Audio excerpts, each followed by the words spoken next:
오늘의 말씀 창세기 37장 12절부터 24절 말씀. 하나님 아버지, 수요 아침 이 시간에도 주의 은혜를 삼음으로 주 앞에 나오게 하시니 감사합니다. 이 시간에도 우리 모두에게 말씀을 통해 하나님의 음성을 들려주옵소서. 예수의 거룩하신 이름으로 기도합나이다. 아멘. 할렐루야. 성교 성도 여러분, 오늘 하루도 하나님의 은혜와 평강이 여러분 삶에 넘쳐나길 축복합니다. 오늘 우리에게 주시는 하나님의 말씀은 창세기 37장 12절에서 24절까지의 말씀입니다. 요셉의 형들은 세겜에서 양을 치고 있었습니다. 자녀가 멀리 떠나 있게 되면 부모는 어떤 생각을 하게 될까요? 양을 치러 멀리 떠난 아들들을 걱정하던 야곱은 요셉을 그들에게 보내려고 합니다. 13절, 이스라엘이 요셉에게 이르되 네 형들이 세겜에서 양을 치지 아니하느냐, 너를 그들에게로 보내리라. 요셉이 아버지에게 대답하되 내가 그리하겠나이다. 요셉은 자신을 보내는 아버지의 말씀에 순종해 먼 길을 떠났죠. 14절 말씀에 보면 요셉은 세겜 땅으로 양을 치러 나간 형들을 찾아갔습니다. 세겜은 디나가 강간을 당하고 아들 시몬과 레위가 살인을 저지른 곳으로 뼈아픈 고통을 상기시키는 곳이었습니다. 그래서 야곱은 걱정스러운 마음에 요셉을 보내 그들의 안부를 확인하고자 하는 것입니다. 아버지의 당부에 성실과 순종으로 응답하는 요셉의 모습을 보십시오. 너를 보내리라 라는 야곱의 말에 요셉은 내가 그리하겠나이다 라며 즉각적으로 순종했습니다. 요셉은 자신의 평안보다 아버지와 형들의 평안을 중요시했던 것입니다. 헤브론에서 세겜까지의 거리는 북쪽으로 대략 80km의 거리입니다. 그러니까 며칠을 가야 하는 아주 먼 거리였죠. 그럼에도 요셉은 아버지께 순종했습니다. 하나님의 자녀는 하나님의 맡기신 일에 성실과 순종으로 반응해야 합니다. 작은 일에 충성한 자에게 하나님이 더욱 놀랍고 큰 일을 맡기십니다. 세겜 땅에는 형들이 없었습니다. 우연히 어떤 사람이 요셉을 만났죠. 15절의 말씀에 보면 요셉은 많이 지쳐 있었고 길을 잃고 방황했습니다.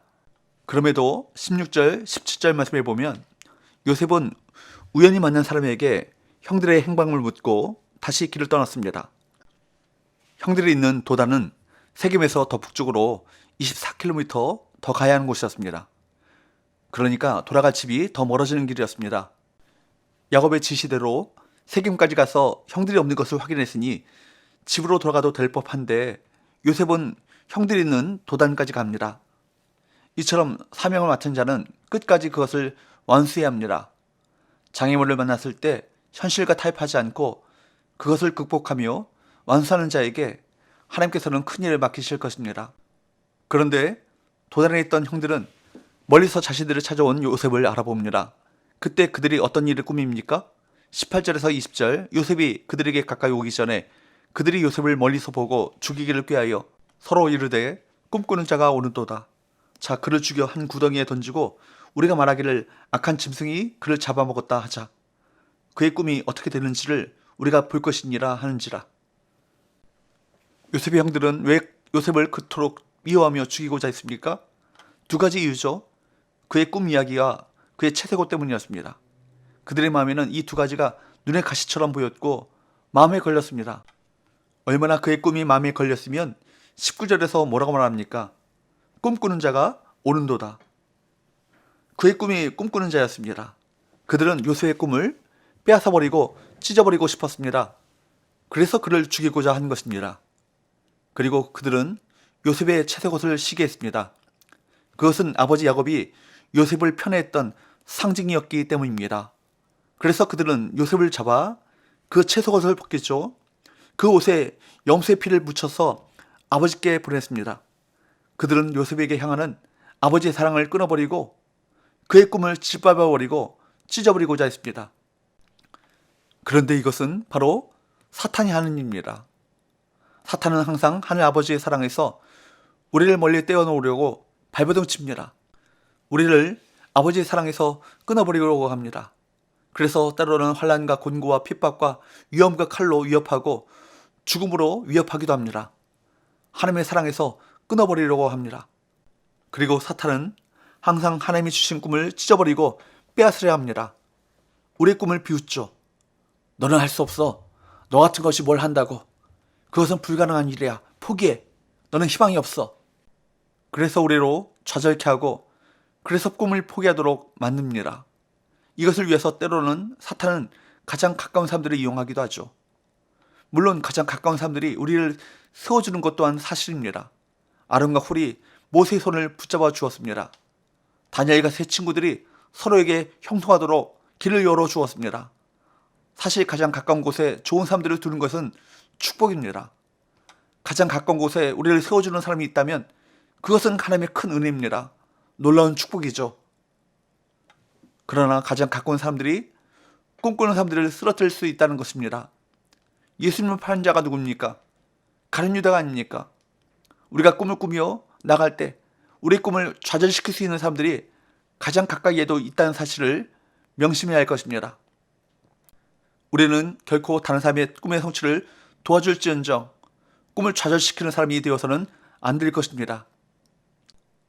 사랑하는 여러분, 하나님이 주신 꿈을 지닌 자가 가야 할 길이 무엇입니까? 고난의 길이죠. 영광이 있기 전에 고난의 길을 가야 합니다. 하나님의 섭리 속에서 모든 상황이 우리에게 평안을 주지 않을 수 있습니다. 그럼에도 그것이 하나님의 인도하심이고 섭리라고 믿는다면 멈추지 말고 나가야 할 것입니다.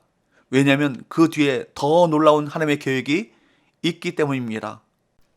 맏형 르우벤은 형제들을 제지하죠.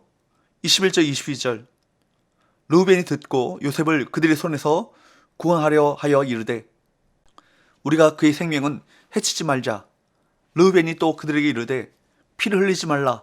그를 광야 그 구덩이에 던지고 손을 그에게 대지 말라 하니 이는 그가 요셉을 그들의 손에서 구출하여 그의 아버지에게로 돌려보내려 함이었더라. 요셉에게 손을 대지 말라며 진심으로 요셉을 보하려 애씁니다. 비록 요셉이 미웠지만 장자의 책임과 아버지의 평안을 위한 일이었습니다. 르우벤은 마침 광야의 구덩이를 떠올렸습니다. 비록 르우벤이 요셉을 온전히 구하는 데는 실패했지만 그로 인해 하나님의 섭리는 이어집니다.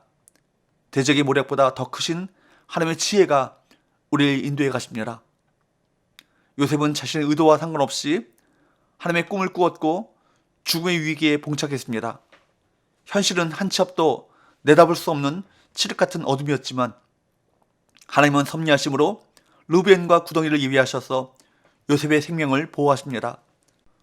저와 여러분의 걷는 길이 사명의 기름을 믿는다면 하나님의 섭리를 신뢰하며 담대히 나가시기를 간절히 바랍니다. 기도합시다. 하나님 아버지, 하나님의 약속하신 구원과 섭리는 그 어떤 대적의 방해에도 실패하지 않음을 믿습니다. 하나님께서 주신 꿈을 품고 사명의 길을 걷게 하시고 그 길이 비록 험난하고 고난이 있다 할지라도 하나님의 인도하심과 섭리를 확신하면서 앞으로 나가게 하여 주옵소서. 예수님의 거룩하신 이름으로 기도합나이다. 아멘.